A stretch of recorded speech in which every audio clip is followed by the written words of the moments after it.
विश्वास है उन्होंने जो यहाँ सभाएं की, जनता से अपील की, वो जनता के दिल को छू गई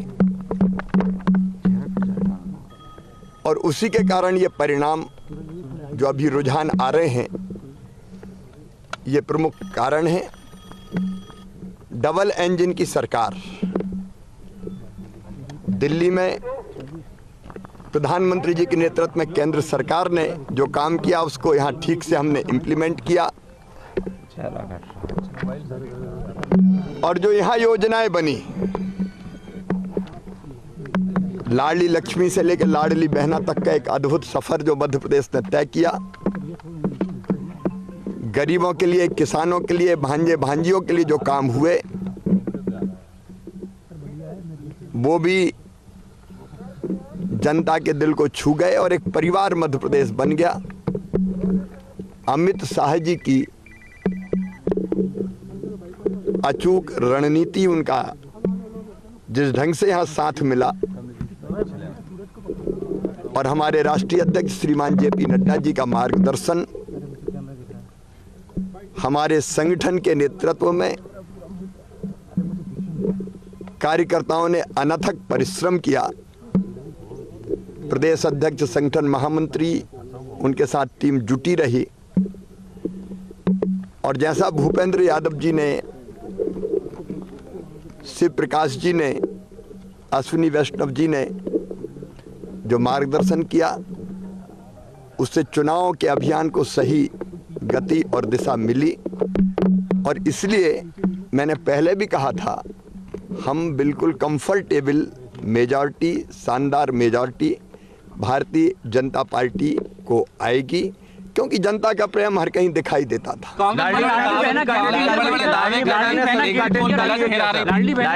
सभी कांटे निकाल दिए, आप कह चुके थे पहले भी, अभी भी आप।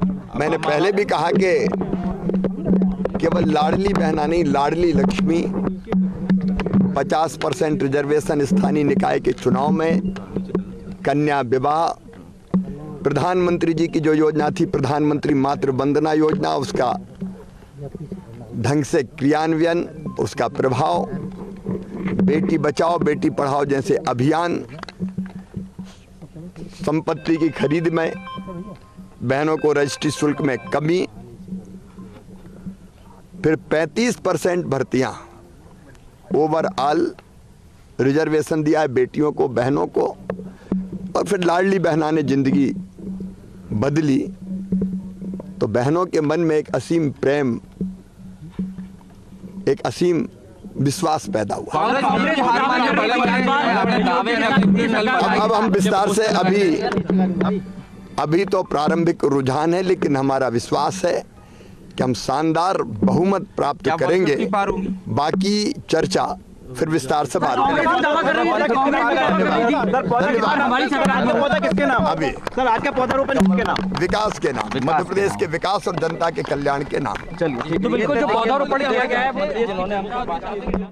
जनता जनार्दन है, मध्य प्रदेश के विकास के नाम, जनता के नाम, लाडली बहनों ने बीजेपी को जिताया है। तमाम अपनी स्कीम्स का जिक्र किया शिवराज सिंह चौहान जी ने। राजेश, इस पर कुछ कहना चाहते हैं? मध्य प्रदेश के जो नतीजे आ रहे हैं, देखिए, अभी आप लोगों ने जो सुना, शिवराज सिंह चौहान ने जो लगभग प्रेस कॉन्फ्रेंस एड्रेस कर दी, तो उनकी ये अब भीतरी लड़ाई शुरू हो चुकी है। दावेदारी पेश कर दी, दावेदारी पेश, वो सबसे पहले ट्वीट करके उन्होंने पेश की और उसके बाद ये लगभग प्रेस कॉन्फ्रेंस करके कहा कि मैं ही वो चेहरा हूं जिसका आपको इंतजार था। तो बाहरी लड़ाई तो लगभग जीत चुके हैं वो, भीतरी लड़ाई वो अब लड़ना शुरू कर चुके हैं।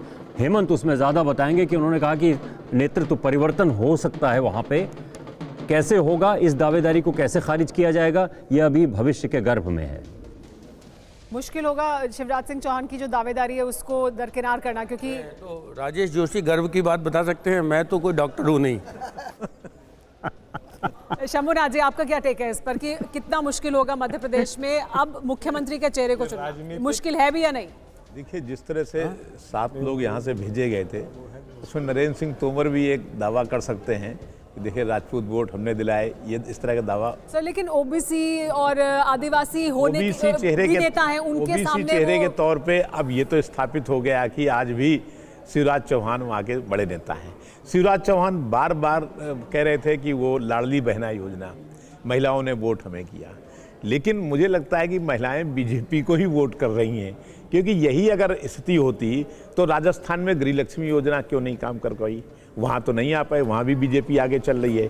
तो इससे लगता है कि महिलाओं का वोट बीजेपी को जा रहा है। उधर तेलंगाना में राहुल गांधी ने 4,000 रुपये महीने देने की महिलाओं को घोषणा की थी, पर वहाँ ना तो बीजेपी का हिंदुत्व काम किया, ना महिलाओं का वोट बीजेपी को मिला, और वहाँ कांग्रेस काफ़ी आगे चल रही है। साथ में ये भी देखना होगा, तेलंगाना एक ऐसा स्टेट है जहाँ हैदराबाद भी है, साइबर सिटी एक तरह का। तो जो पैसे वाले स्टेट दो हैं, कर्नाटक ऑलरेडी वो जीत चुके हैं और दूसरा तेलंगाना जीतने की उनकी उम्मीद है।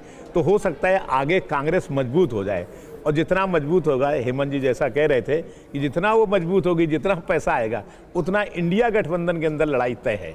अभी इंडिया गठबंधन में जिस तरह अखिलेश को किनारे किया गया, उसका नुकसान तो उन्हें उठाना ही पड़ा। पुष्पेश जी, first time voters Madhya Pradesh में करीब 4%, रियल नंबर्स की बात करें 22,36,000, ये वो लोग हैं जिन्होंने बीजेपी के अलावा कोई सरकार ही नहीं देखी वहां पर। जाहिर तौर पर इनका भी काफी बड़ा वोट परसेंटेज गया है, ये क्या रिफ्लेक्ट कर रहा है? देखिए, मुझे लगता है निशांत, एक तो हम लोग बहुत बड़ी गलती ये करते हैं, हम एंटी इनकम्बेंसी की बात करते हैं तो हम दिल्ली में बैठकर एंटी इनकम्बेंसी की बात कर रहे हैं।